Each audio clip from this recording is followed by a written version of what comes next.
What? I'm Catherine Bell, professor at Santa Clara University and at the moment chair of the department here.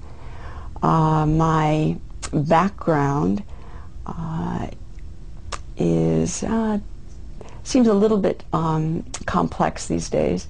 I was raised Catholic, but with a mother who converted for my father's sake, and she had a running tirade against the church through my years. So I was Catholic with a very strong critical stance.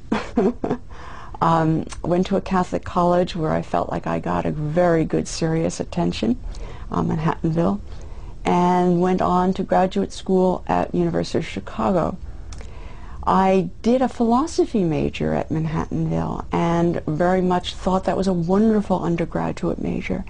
But it made me realize that I wasn't that interested in what a few people thought we should all be thinking.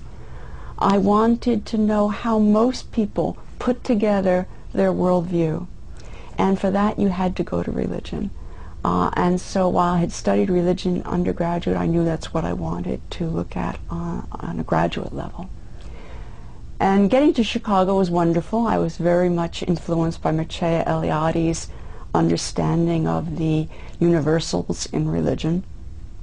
And I wanted to study religion from the outset from an angle that looked at what was most unfamiliar to me.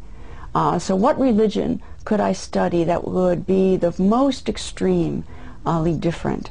And yet I wouldn't want a dead religion, something that was just a historical footnote. So I chose to study Chinese, which I rue and I celebrate almost every week. And the Chinese language was an incredible doorway into a worldview, a cosmology organized on quite different principles. And it enabled me to reflect back on the Judeo-Christian tradition and notice really what was different that I had taken for granted. So it did everything I had hoped it would. And I feel that my studies in ritual, in Chinese religion, really have helped me put together the beginnings of an answer on how most people put together a functioning worldview that deals with the trials and tribulations of life and the big questions when they ultimately come home to all of us.